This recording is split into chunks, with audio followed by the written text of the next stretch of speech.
What's up everyone, this is Yeeflex and welcome back to another behind the scenes video. In this behind the scenes video we're going to be breaking down the song that I created, and the song is called Serenity. So basically, like all the previous behind the scenes videos, I'm going to be talking about the story on why I made Serenity, more of the structure and breakdown of how Serenity came about, and at the end of that, I'll just talk about some general information and how I chose to release the song. Again, the song's not on a label, so there wasn't too much to do, but there was a little promotion behind the song, so I'll just kind of talk about that. So I'll just start by going into the story of the song. As you guys noticed, this isn't a collaboration, so this is actually a song I think I made shortly after I was doing all the collab songs, like as you guys have seen with the Sunrise video, starting the breakdown series, and then Stories, and then Lost Without You. Those songs pretty much came as projects within like 2 years, and then after that I started kind of making my own stuff again. So basically there are some songs sprinkled in between, but this song actually took place I think in the beginning of 2020. This song released, and basically at around that time, after collaborating a lot, I kind of wanted to shoot for releasing my own song on Argofox independently. I sent quite a few songs to the owner but got rejected, and one of his main points was I didn't make music that was emotional enough, and it took a little bit of time for me to figure out what he was talking about. But with making Serenity, I think I figured out the emotional aspect of the song, at least for me. Even though the song didn't get released on Argofox, basically I wanted to make a more emotional kind of melodic song that was a little bit unique and more chill. So basically I remember writing Serenity pretty much in a night. Like I created most of the project, like intro, drop, the break, second drop, and then kind of a short outro, or maybe not even outro, and I did that all in one night. But the project itself took, I think, maybe like 2-3 months to actually finish and complete. I don't know, with certain songs I kind of burn out after I make the song, but this one, every time I listened to it, like it already sounded so good I didn't really feel like finishing it.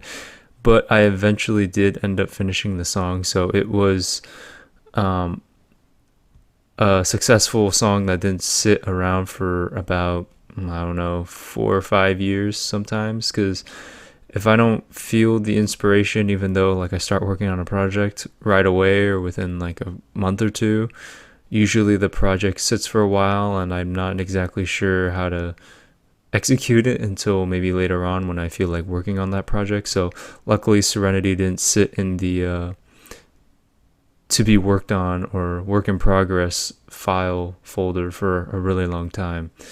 So that's basically the behind the scenes story for why the song was made. I really just wanted to make something a little more emotional and something a little more chill and emotional for me that I would pretty much remember. So basically, this song, if you guys had not heard, you guys can listen to the song on my YouTube page or on Spotify or on SoundCloud. But basically it starts off with some ambiance and the Nexus pad and the synth guitar. So the wind sound that you hear in the beginning, that's part of the ambiance, is just this kind of a zoom out ambience sound. Don't remember where exactly I got that sound from, but like you guys saw in the last behind the scenes video for Lost Without You, this is actually the same water sound that I got from the Sound Bible that I just used in this song, because I wanted to capture that really cloud-like atmospheric feeling. And then I threw in a Nexus pad called the Night String, and this is the first time I used this sound called the Night String. It's an Epic pad Night String. This song kind of spearheaded the sense for me to use this night string sound, because from this point forward I started using the night string sound a lot in my projects as extra ambiance, kind of as extra high end in the song. So it definitely gave an extra little ambiance there. And then in this sound, this is basically the main sound. I used a guitar strummed one in the classical section in Nexus, and basically I put that down and then put a MIDI effect down, which is like a thing you can use, I guess, for the velocity. This is called the MIDI effect random. I didn't know about this for a long time until I worked with Eccentric on Lost Without You. He told me like you can just use this MIDI effect to change the velocity, because I normally used to go into the notes and then manually, and change the velocity like that.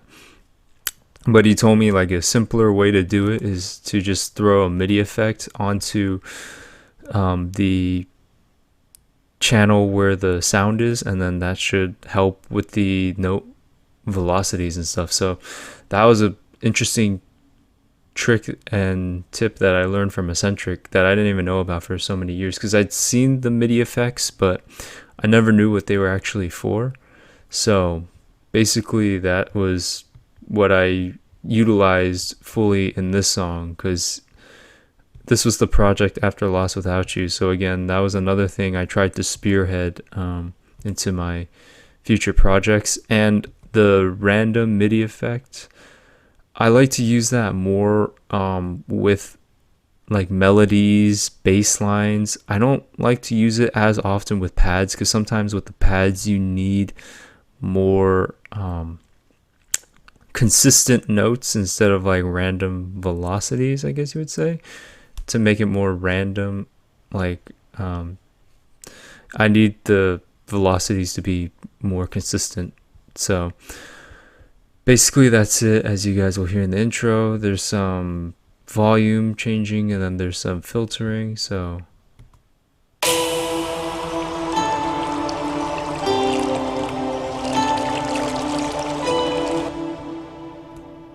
in a lot of my songs I like to give like a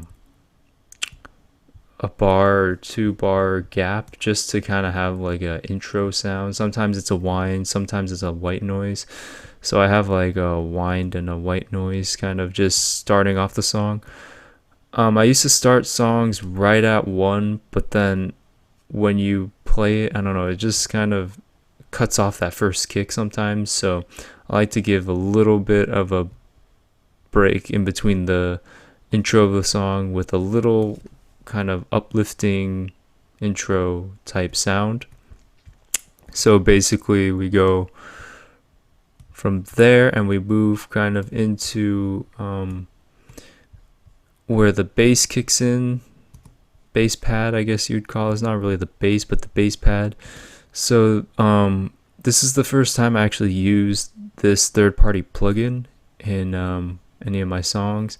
It's called the GTG44S. It's part of a I think free VST pack, 32-bit, that you can find online. I think it's called the GTG plugins or sounds, and it comes with like 4 or 5 different sounds. I don't remember if I had to download each of them individually on the site or if they all came together, but basically this one is just like a standard third-party plugin. It looks like this. It's just like a basic plugin. I use the unison bass. It has various different sounds, but the unison bass sounded really good for this sound. This sound? Yes, so you're about to hear it in this song right now.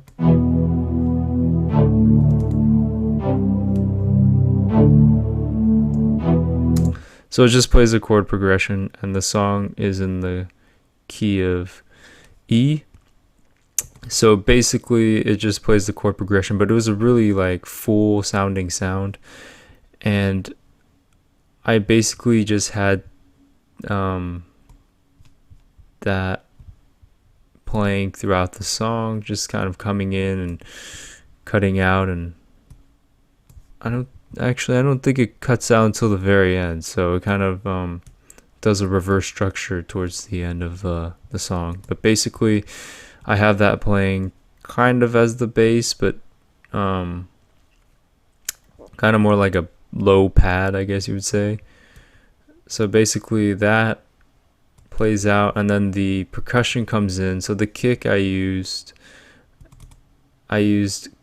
another Vengeance kick. These are normally the Vengeance kicks I use. In the dubstep pack I use 33, 38, and 100. 100 I like to use for my main kick, and 38 I like to use for like the intro kick, or 33. I think one of those two I used in Traverse as well. So basically there's just a separate kick channel. I have that. I bumped it up a little bit in the mid lows, just to have a little bit more oomph.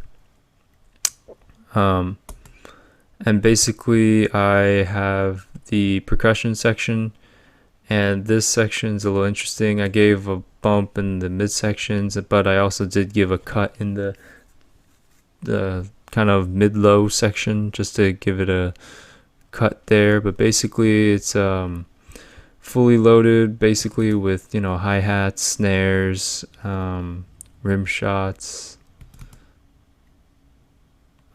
claps, basically all the standard percussions that you would hear in a song. So basically I have a pretty standard percussion loop. It's nothing earth-shattering or earth-breaking. It's pretty standard, just kind of alternated different hi-hats and did kind of like different patterns here to give it that and the drop. So but as you can see here, I gave it a snare build up. So for this song, it was kind of debatable for me to do a snare build up. It was kind of a chill song, and sometimes a snare build up could be kind of better utilized in a more upbeat kind of more club hitting song. But I just felt like I'm so used to doing snare build ups that it worked for the song, luckily.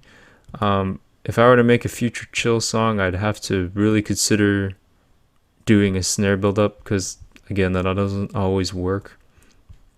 But a key trick I like to do before drops and after drops is leave like write out the whole kick section up here, and then leave one kick at the end, because I like to use a kind of a sub drop sound in Nexus. In Nexus 2 I have this XP Dance Volume 2, and the effects is called the Sub Bomb. Basically it's like a sub drop, and I like to have the kick play with that, so it gives it more emphasis on when the sub drop occurs. And basically you can hear that now.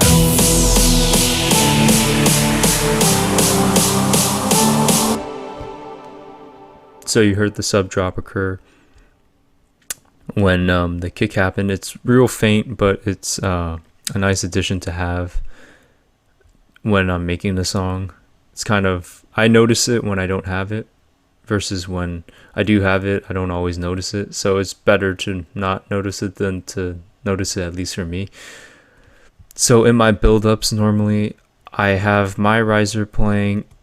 I have some VFX that I kind of use alternately, like I use a clap and I use a wind kind of pre-section that I feel like needs a transitionary sound, and then in drops I switch it to a white noise instead of the clap, because the clap I only use before the drop, after the drop, in the break section, but the white noise I like to use during the drop. And then I also have extra white noise samples from Vengeance, and it's just an uplifter and a downlifter.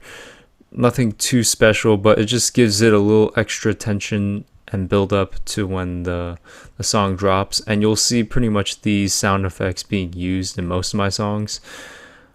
So far, there haven't been many songs that I don't use these sound effects in. As I go forward, I might change up the sounds, but then again, I may not. So in future behind the scenes videos, you might still see these sounds for when I'm making newer projects. But basically, it drops into the first drop, and going back to the snare build up here, personally I like to cut off the snare a little before the drop, just to give some space and some like kind of air to breathe before the drop occurs, instead of the snare just like going all the way up and then transitioning into the drop itself right after that. So basically I just like to give a little air to breathe before it drops.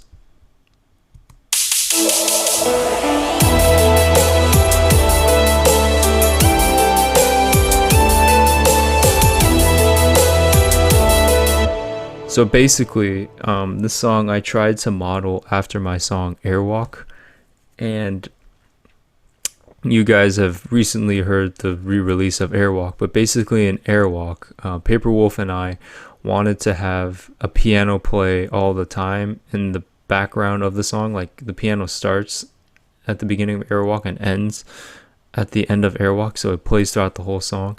And I kind of want to mimic that with the lead playing and the piano playing at the same time. So the lead is basically the odd say, as you guys saw in the previous behind the scenes video for Lost Without You. It's just this third party 32-bit plugin that I used for the lead, and it's really smooth. And then the piano ARP, I just used the Nexus Sound piano pop keys. Just sounded pretty clean and seemed to work in the song. So basically the piano section in the song plays and the lead plays, and I believe the strings come in. And initially I wanted to use a hard bass, as you can see that's what the channel was called, but I actually switched it up to classical Hollywood brass, and this is a sound and pad I used in Traverse. And Traverse, I believe, was the first song I used that sound. And from that point forward, I started using it in a lot of my projects because the strings give a really good full ambient and string feeling. It kind of fills up the mix to make it more tonally sound fuller. So basically, I just use that in quite a few projects. And then the sub bass comes in. So basically for my sub bass, I use an operator sound. In the past, as you'll see when I break down older videos of mine, I used to use Massive, but for some reason when I used Massive, it would cut out the G note. So when I needed the sub bass to hit in the note of G, it would just cut out for some reason. So when I upgraded to Ableton Live 9 Suite, I was able to utilize operator, and I just use a basic operator as my sub sound. So it's basically a basic sine wave, just playing the sub. I don't do too much to the sub. I just kind of cut all the high end and then cut at 40 and then cut it around 150 to 170 sometimes. But basically I have some side chaining on it, and yeah, that's basically it for the subsection. So all this plays together, you get the drop sound.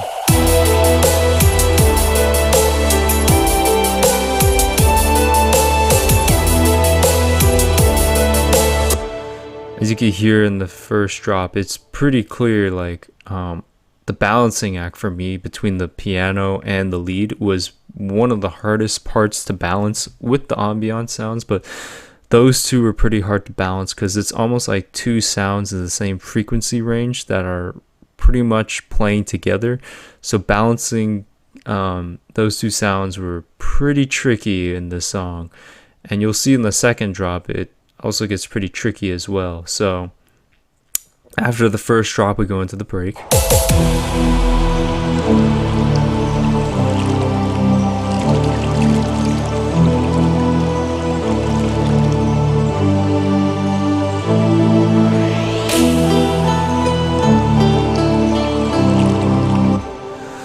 So in this section, you notice the sound changes to a guitar. The night I was making the song, like I just wanted to experiment with various different sounds, and this is the classical sound guitar strummed one. And I might have used this in a previous project, but this is the first project where I really had it defined as the more lead sound. And it plays in the break, and it gives it a nice differentiation between the piano and the lead sound. And basically I have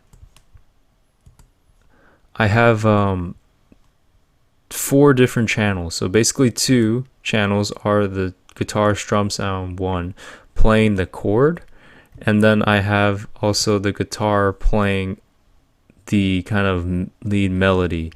So it's kind of an interesting layering, as you're gonna see in the second drop, because there was basically like a space that I had to fill with the piano not playing and the lead not playing as well. So it kind of was empty, and I never really stacked the same guitar in this way where one plays the melody and one plays the chord progression. So this was definitely a learning point for me. I had never done that, so that definitely was a very interesting thing to do. And then again, you know, the percussion comes in, the pad plays, and the GTG pads play basically, and the percussion plays. There's nothing pretty earth-shattering. I pretty much used the same percussion pattern throughout the whole song. I didn't think it needed too much of a change in terms of the percussion, so I just kind of left it as is because it sounded good enough to me. So basically though, what I like to do in terms of the percussion and the sounds leading up into breaks, so I like to put an auto filter on.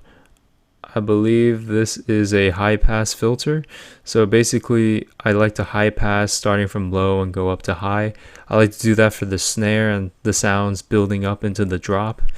It's just something I kind of like to do. It gives it a little more tension leading up to the drop. So you just change the frequency amount, and then you could start it from here and then go up to here, at least for the snare, or you can adjust it to how you want it, how high you want it, and how much you want the sound to cut out.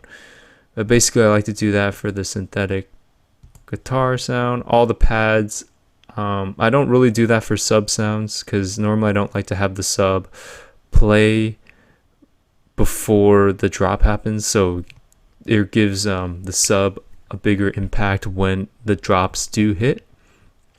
So basically, moving on from the break section, like you have the guitar.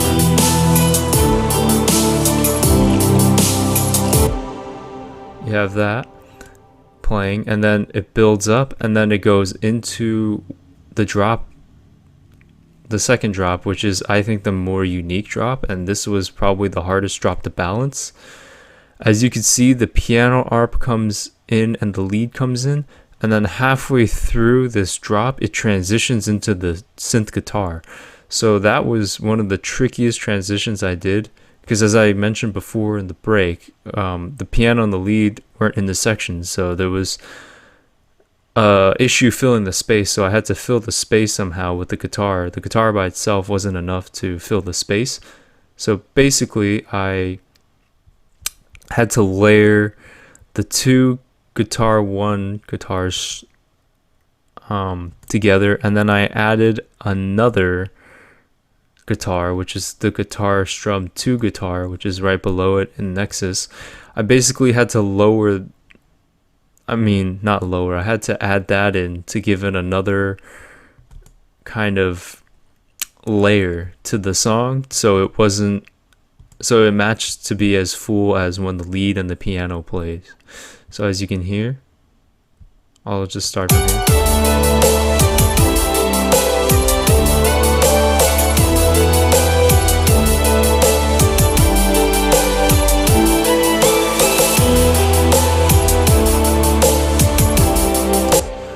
as you notice, I just turned these two off. As you notice, just with these four guitar sounds, like it's not as full and the transition's not as prominent. Like it doesn't really match the initial two sounds, but when I turn them back on,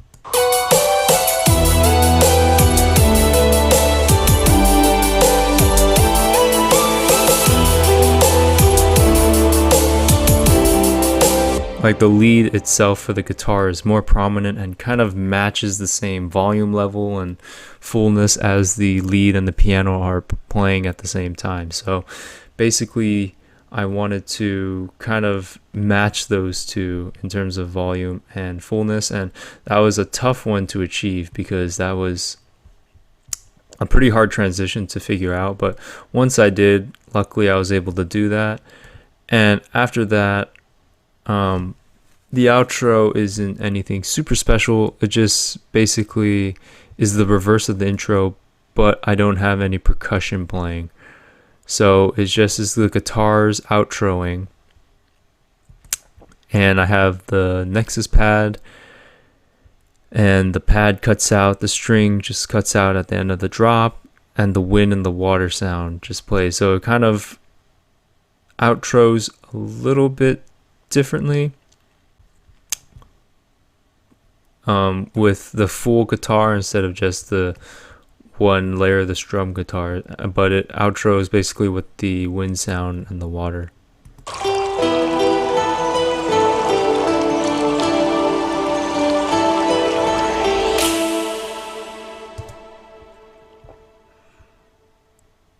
Yeah, so that's pretty much the whole breakdown of the song. There were a couple things just going through this project that I wanted to just bring up. In the fully loaded drums, the snare here is more like a trap snare, as it's called, Trap Snare 6. Actually, that sound came from Velo when we were working on stories together. Basically, it was a sound that he used for a project that we started on before stories, but that project didn't work out very well. But I liked the trap snare sound, so I asked him if I could use it in some of my projects. He said, yeah, you can. And this was the first time I used that snare, and that snare was really good for me because it was a really nice snare to use in like a chill song like this. Sometimes I'll use it in a more upbeat, fast-paced song, but for a chill song, that snare works a lot better than the more standard snare. And if you notice, the piano arp has kind of a couple notes that leads in to the drop section.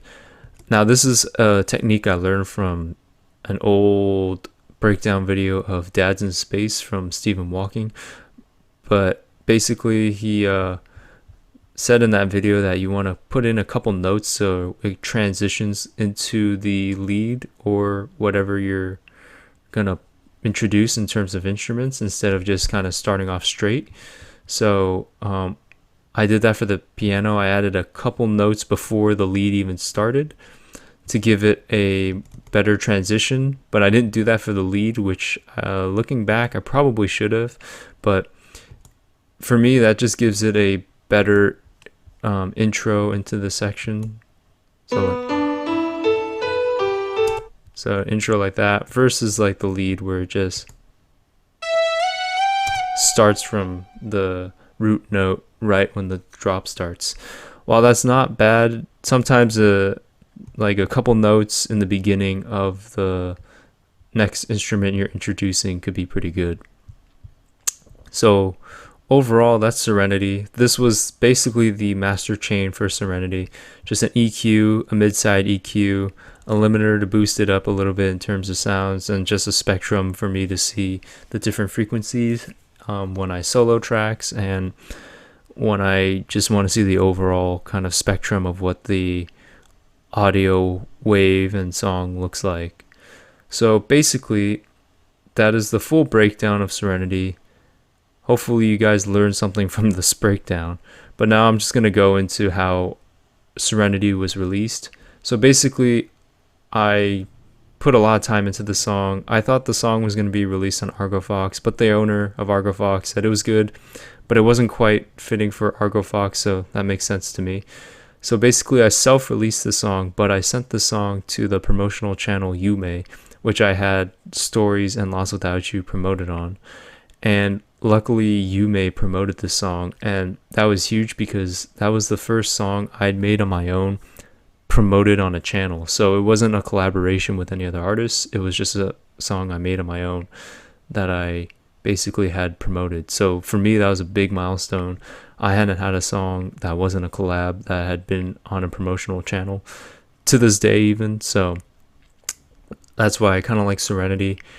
And basically it came out at a good time, kind of the beginning of the pandemic. So it was kind of a maybe good stress reliever song for some people going through the pandemic if they were to listen to the song.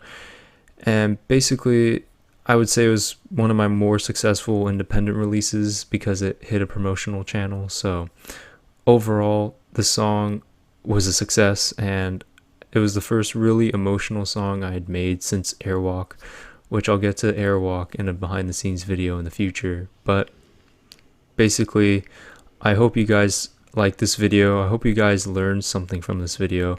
Tried to break down the song the best that I could.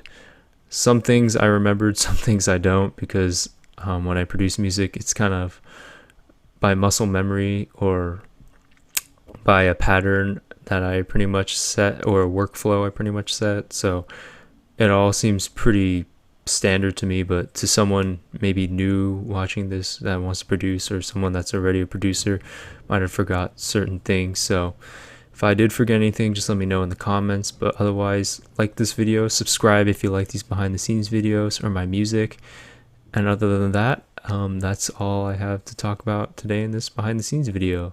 So again, I hope you guys like this video, and like and subscribe, and I hope you learned something, and have a good day. Peace.